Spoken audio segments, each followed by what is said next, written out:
All right, hello everybody. We are live. This is Zach Hardy bringing you a USW review. Yes, very different from what usually gets put up, which is Chase Clover putting up the reviews. Now I know that, and I hope by now that you know that Chase is off on a leave from this, I guess, channel or from Unitards for a while. He's got shit to do and he's very busy, so he's not been able to put up USW videos, and if he does, then he'll put them up from time to time. But for right now, I'm gonna try to put out a few USW videos or reviews or whatever. And one of the things that was brought to my attention were some people wanted me to put out a key and case review. Now, of course, since Chase isn't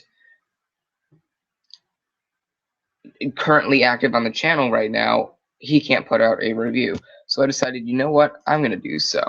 So this is Zach Hardy with a USW Key and Case 2015 review. Now, just for further reference, if by any chance one day I decided to do a review and let's say I was involved in the show, let's say it was an Intensity and I had a part in the show, I would talk about that part, but I wouldn't go too far into detail about it. Or let's say I had a match coming up at a pay-per-view and there was a prediction, and I would just preview the match. I wouldn't give a prediction because then that would give away too much, or people would think it'd give away too much. So anyway, let's start the review. We start off with the kickoff match between Gringo and Titanfall. Gringo picked up the win, and he did it by hitting the concussed on Titanfall. I think Titanfall went for a neck fall. However, that it ended with Gringo kicking Titanfall's hand, Titanfall turning away because he kicked his wrist, and then Gringo knocked Titanfall down with the concussed and covered him for the win. So that was a pickup or a pinfall win for Gringo. Now, what does this really talk about between Gringo and Titanfall? It looks like they're having this feud. It looks like they're in the middle of a feud, or they're starting a feud, which is why they have this match. And usually when you have a feud that is either just starting or it's not going to be a very popular feud, at least when it first starts, they usually put it in the kickoff match, and that's usually the spot for a new or newer, less known feud. And either way, it's pretty much the kickoff point for a feud, and Gringo and Titanfall to be in a feud right now, whether it's a long feud or a short feud, long term, short term, whatever it may be. It looks as though these two will be fighting each other for a while. Did I like the match? It was interesting. It was, it was slow, and there were a lot of parts where it just kept repeating the same move or the same thing throughout the match. However, the ending kind of kicked off a little bit, but it was kind of too late for that. So that just in turn set up when Gringo hit the concussed. That pretty much sealed the deal. I guess it was a 2-star match. I wouldn't rate it higher than 2-star. It wasn't a very good match, but it wasn't the worst match on the card, or it wasn't like a terrible match. But the show had just kicked off. The show was just kicking off. It was only like a 5 or 10 minute match, so it wasn't like it went 20 minutes or way above time. Then 10 minutes, 5-10 minutes is good enough for a first match in a feud. So there you have it. We go after that with a Kyle Reese promo announcing that the USW title match will be held as a wooden metal match, which is of course the USW version of the TLC match. They call it wooden metal match because they have the wooden tables, the metal ladders, and the metal chairs, or the steel chairs, whatever. So it's pretty much, and it's the same concept. You have to climb a ladder and retrieve the title. So it's nothing different. It's just a different name, I guess, copyright reasons, whatever. I don't know. But it's called the wooden metal match now. So that's clear up a little bit of confusion, and that would set up for something that was just fucking amazing at the end of the night. I'll tell you at the end. or I can tell you now, but I'd rather tell you at the end, so stay tuned. We end up going to the second match, which is a last chance cage match for the Extreme Championship. Excuse me. TJ retained the title against the Double XL. The match went back and didn't go back and forth, but the match just went continuously. Well, not continuously, but most of the match was just Double XL throwing TJ into the cage or body slamming him or beating the shit out of him. There were a few times where TJ was, so close to getting out. There was a part where Double XL injured TJ's, I believe, his right arm. So when TJ ended up hitting, I believe he hit the 2 to the mat, which was his version of a zag to the front of his opponent. Let me do my research here. He did that. He went to climb the cage, and since his arm was hurting, didn't really get him far as he fell right off the top of the cage. Not off the top, but he fell off the cage wall. Thank you. He fell off the cage wall into the mat. And there were some parts in the match where TJ would hit a few strikes on Double XL and go for another one, get beaten down again, or he would, get Double XL down once or twice or whatever. But there was this one point where the match ended up ending when TJ was almost being ripped off the cage wall by Double XL. However, he managed to flip around Double XL and hit a powerbomb on him off the cage. He then ran and bounced off the ring ropes and then climbed to the cage. Or no, that was one of the parts where he stayed down as well. And Double XL got up and, yeah, sorry. However, the match, I believe, ended when Double XL threw TJ into the cage. He flipped around, grabbed the cage, and started climbing. And then he was at the bottom of the outside of the cage, and Double XL was racing to get to the bottom. And I believe TJ just jumped off and won the match. So kind of anticlimactic ending. It was kind of, the ending wasn't something that you would really want the match to end in. You would think, with that ending, before he could get to the bottom of the cage, Double XL would get him and bring him back into the ring, but that wasn't the case. He just climbed up, and it was kind of a race for Double XL to catch up, and he didn't catch up. So very anticlimactic ending to the match. It was all right. I'm going to give it 2 stars. The reason being is because it was pretty much just a beatdown, and the ending was just luck. So, there you have it. Double XL is no longer in the Extreme Championship picture for it. Well, at least for right now. So they pretty much brought him in at, I believe, Call of Greatness 10. Had him tag with Majigeta. Had him beat the Mass Assailants with Majigeta. Had him become a heel with Majigeta. They went their separate ways. He began a rivalry with TJ, lost all the matches, and now he's just being shifted around nowhere. So this does nothing for Double XL, and it really doesn't do anything for TJ either. But I guess only time will tell. So 2-star match. It was just a beatdown with an anticlimactic finish, and that's all you can really describe it as. There's actually nothing else you can really think of it as other than a beatdown with a luck of the draw finish. So afterwards, the third match comes up, and it's for the Blue Belt Championship. This is where the crowd got very, very intrigued and very, very vocal. Of course, the ending to the entire pay-per-view was where the fans got the most vocal, but for right now, this is where they got vocal for the entire match, and it was Prophecy defeating YoYo Joe for the Blue Belt Championship and retaining by submission. So here's what happened. Prophecy was in the middle of being carried into a string effect. He got down, somehow used his feet to knock TJ to the ground. He then used his legs to lock in the, I guess, a scorpion lock, and then transition that into a limb lock. It was fucking phenomenal. And YoYo Joe spent about 30, 40, 50 seconds in there with the crowd chanting tap out each and every second. It was fucking phenomenal. The crowd was vocal. The crowd was really on Prophecy's side. They were not letting Yo-Yo Joe get any benefit of the doubt.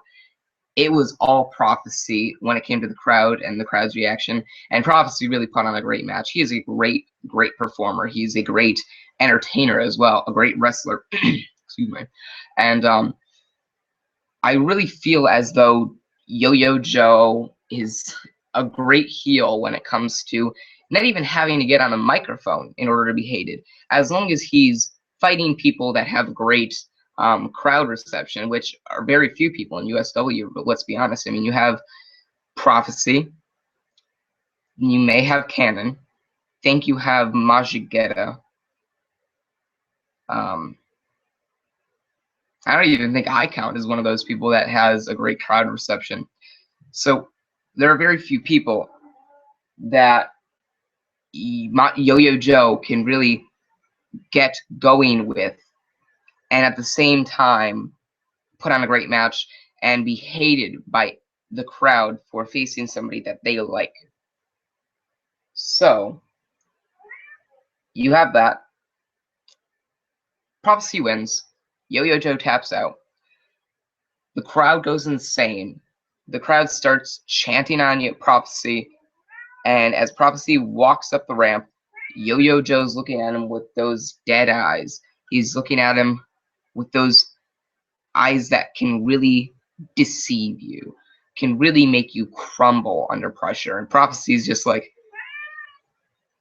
I got it. I'm still the champion, and you're not. And he's just a great character, a great wrestler, great entertainer, great performer all around. So you gotta love him. Afterwards, we have the fourth match, which is for the USW Tag Team Championships. Ezra Hills and Benny Franklin defeat the Martin Brothers.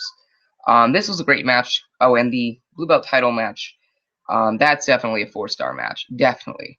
But the USW Tag Team Championship match, Ezra Hills and Benny Franklin beat the Martin Brothers. They're still the USW Tag Team Champions. This was a great match. All 4 performers got involved. All 4 performers had their spot. Ezra Hills had his dive to the outside. Benny Franklin had his, I think he threw Alex Martin over the top rope and to the outside. George Martin had his 450 splash on Benny Franklin, and Alex Martin had his unique wind onto both Benny Franklin and Ezra Hills, while George Martin had both in the last name. So all in all, great match. Ezra Hills and Benny Franklin, of course, the best tag team you have in USW right now. The tag team champions, I mean, much like Chase has expressed numerous times, I don't think either. I don't think that they are going to lose the championships until the tag team division is stacked up and is really, really going well. So right now, you don't have that many tag teams that are doing well. I mean, the tag teams who have Ezra Hills, Benny Franklin, Martin Brothers, Indigo Reaction, I guess Case. You don't have any others. So what's the whole point of having Hills and Franklin lose if there aren't any other great opponents for them to face, or any great opponents or tag teams for them to drop the titles to? That's my opinion. So that's all. Ezra Hills and Benny Franklin won. I think it was Benny Franklin hitting. Oh no, I had the finishers written down here because I always forget them.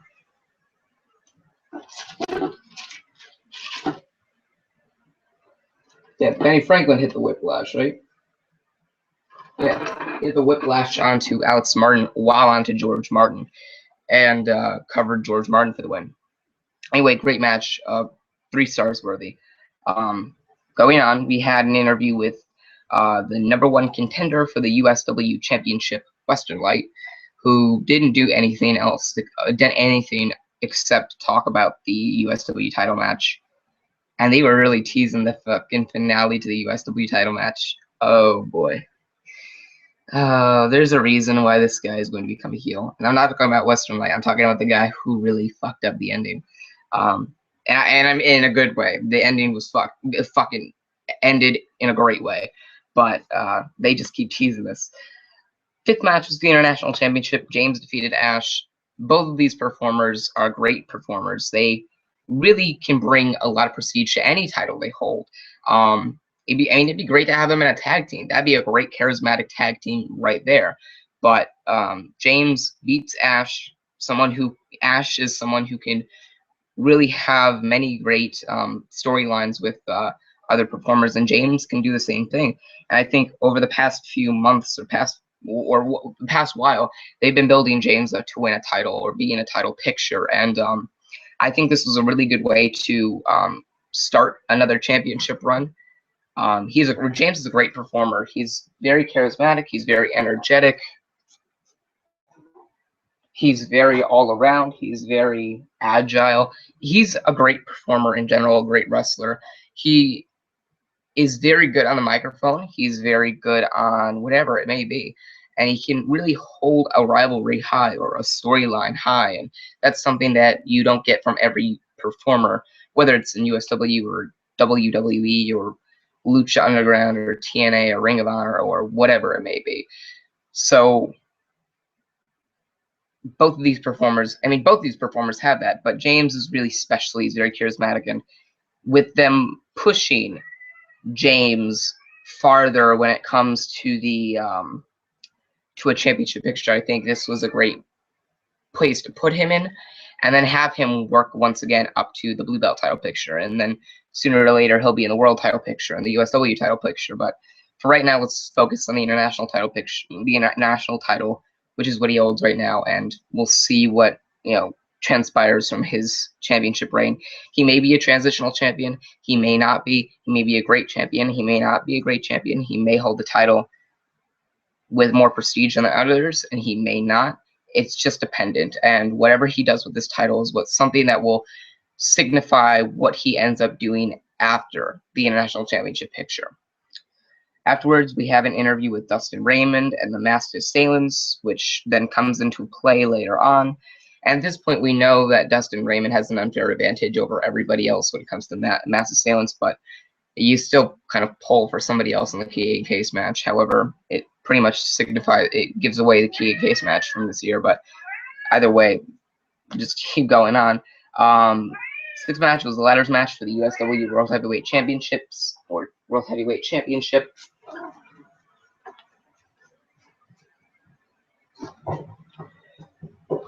Where was I? Oh yeah, I was here. Seth defeated Alexander Rotten. It was a great match. Seth, this whole character with the face paint and the body paint and everything, kind of looking as though he's going down a path in which he's trying to separate himself from everybody else and trying to be his own person and his own performer. I think this is a great idea and a great way to do that. Hopefully USW gives him and his character, his new look, the push it deserves. Because it is a great character. It's a great thing to do when it comes to Seth and when it comes to his overall uniqueness and him continuing to be the world champion. Of course, even though he was facing somebody who is pretty obvious was going to lose when it came time to, if you knew what the ending was going to be. Seth winning the world title was a great choice and was the right choice. So Seth wins. Not much else to say about that. 3-star match. Seventh match was Capital versus Majigeta. Capital beat Majigeta. This was a one-and-done feud because we know what's coming up next for these performers, or at least Majigeta. It's already been spoiled, and I'm not going to spoil it anymore because if you don't know, then that's a good thing. But if you do, then whatever. Capital beats Majigeta. That's pretty much that. 3-star match. Moving on. Eighth match was the 2015 key and case match. Dustin Raymond beat Cannon, DHIG, Rain, Simon Sink, and Prophecy to become the 2015 key and case winner. Now let's go down the line here and start off with Dustin Raymond. Now, he won the key and case. But what, in all honesty, what does this do for him? I mean, he already was the USW champion, lost at key and case, or lost at Call of Greatness 10, had a feud with Cannon, who was probably still going to face him once or twice more. And, I mean, it's been revealed that his contract is ending in September of this year, so he's got what? All right, June, July, August, September. 4 months to cash in. And not just to mention, but he's got the key case.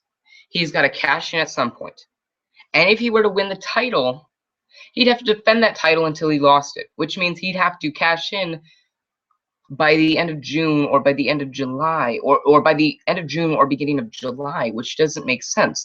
Because then you have, to make it memorable or to make it really worth it, he'd have to cash it in at Hardcore Haven. And he really can't do that because he's already set up for another match against Cannon. However, we saw Seth Rollins beat Roman Reigns and Brock Lesnar at WrestleMania 31 after beating Randy Orton in the earlier stages. But if that were the case, then Dustin Raymond will continue to have to face Cannon, right? But then, unlike the Brock Lesnar situation, he'd have to face whoever champion he'd also have, right? So he'd pretty much be the exact same thing as a transitional champion. So this really doesn't do anything for Dustin Raymond, and it really doesn't make sense to put the key and case on him. Of course, the other performers you have really can't do much with the key and case either. Cannon's the only real other contender, but he's also going to have his flaws. I don't think this was a smart decision. If anything, you could have put another performer over and given them the key and case. I don't know, guys. We're just going to have to see what transpires from this and hope for the best. Hold on. Get my notes right. There we go. I put down prophecy in my notes for some reason, even though it was Phil Backron. All right. So he beat Phil Backron, not prophecy. I apologize. Anyway, the ending was the Masked Assailants attacked Cannon because Dustin Raymond was climbing, and Cannon was climbing as well. But the Masked Assailants both did a springboard drop kick onto Cannon, kind of sandwiching him between the drop kicks and knocking Cannon off the ladder. And then Dustin Raymond retrieved the title, the key and case. That's it. Nothing much, nothing more. I mean, it was a good match. It was 3 stars, but it really does nothing for anyone. And what does this do for them? I mean, Dustin Raymond holds the key and case. Cannon, what is he going to do after the Dustin Raymond feud? DHIG and Reign, I mean, one's injured, so I don't see what the point of having them even try to be a contender for this is. Simon Saint, I mean, he's got a blue belt title picture now. I mean, he may be able to go back in there, but for now, he's not in the picture. And Phil Backron is really doing nothing. I mean, over the past while, he's faced what? Chris Ross? Who else? James, maybe? No, that was 2014. So he's really facing nobody else. So this doesn't do anything for anybody, and nobody really has a direction after this. So, yep. All right. 9th match. What was supposed to be the main event. Wooden medal match for the USW Championship. Dwayne Porter beat Western Light to retain the USW Championship. He had a poor hole on Western Light from the ladder and got the USW title afterwards. This was a 3-star match. However, the first time in USW history, ladies and gentlemen, we have seen history on June 7th, 2015 in Hartford, Connecticut, in the Matthew J. Casey Memorial Coliseum at USW Key and Case 2015, home of the Key and Case.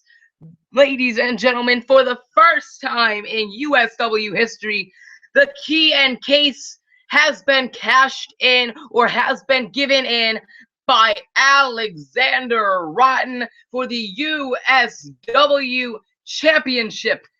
Ladies and gentlemen, the 2014 key and case has been cashed in, has been given in, has been banked by Alexander Rotten to face Dwayne Porter for the USW Championship at Key and Case 2015, the 10th match and the undisputed main event of the evening. The USW Championship match after Alexander Rotten's bank of the 2015 key and case for the USW Championship. Alexander Rotten, or I'm sorry, ladies and gentlemen, here's your winner and the new USW Champion, Alexander Rotten. Alexander Rotten beats Dwayne Porter after locking him in the rot, throwing him to the ground, kicking his head in, covering him for the win. Alexander Rotten, the new USW champion.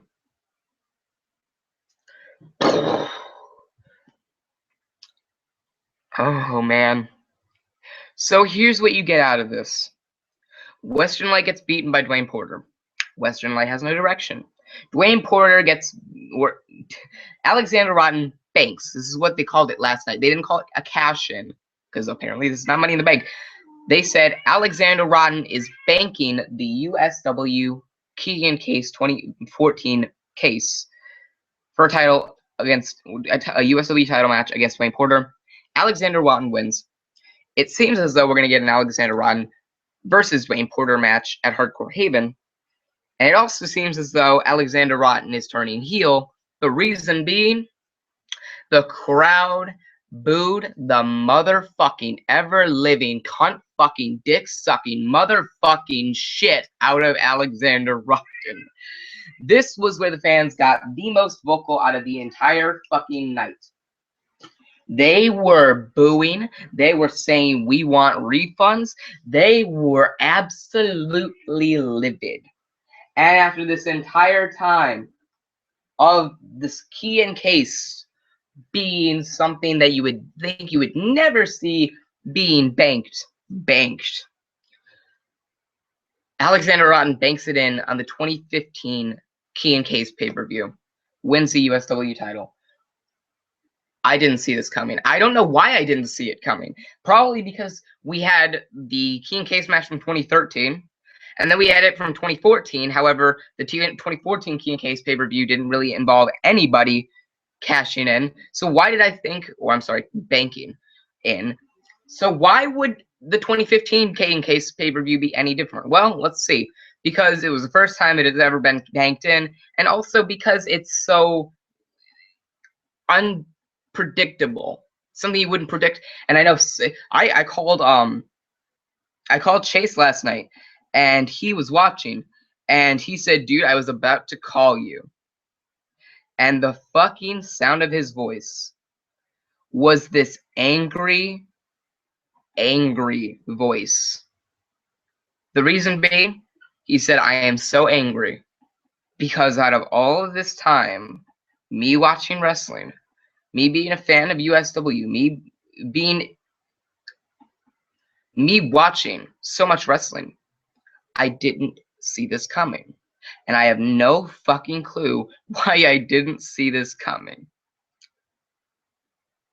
And I told him, I worked for USW. I'm a performer for USW. And even I didn't see this coming. Now, this is not what you may think. I mean, I had doing these reviews because I know a lot of people would think, oh, Zach's doing these reviews, so obviously he knows exactly what's going to happen because he works for them. But here's the thing, I don't know what's going to happen. Back when USW was not even scripted, the endings weren't scripted, and everything was actual fighting. You actually had to win yourself. I didn't even know what's going to happen. Nobody did, not even the creative team. That's why they had so many ideas mapped out for what happens with this stipulation, what happens in this stipulation, whatever may happen. Now it's all, well, now the endings are predetermined, however, and the storylines are everything but ever. the fighting's somewhat real still. The pain is still real. I didn't see this coming. I'm not, unless it's something involving me, I don't know what's going to happen. And I honestly don't know what's going to happen until the show starts. So, excuse me. So if I were to do a preview for the, let's say Hardcore Haven, and I were to be a part of the pay-per-view, and I did it on a Saturday, I wouldn't know what's going to happen. I wouldn't be able to say, oh, well, I'm going to win. Or, hey, this fuck is going to win. Because guess what?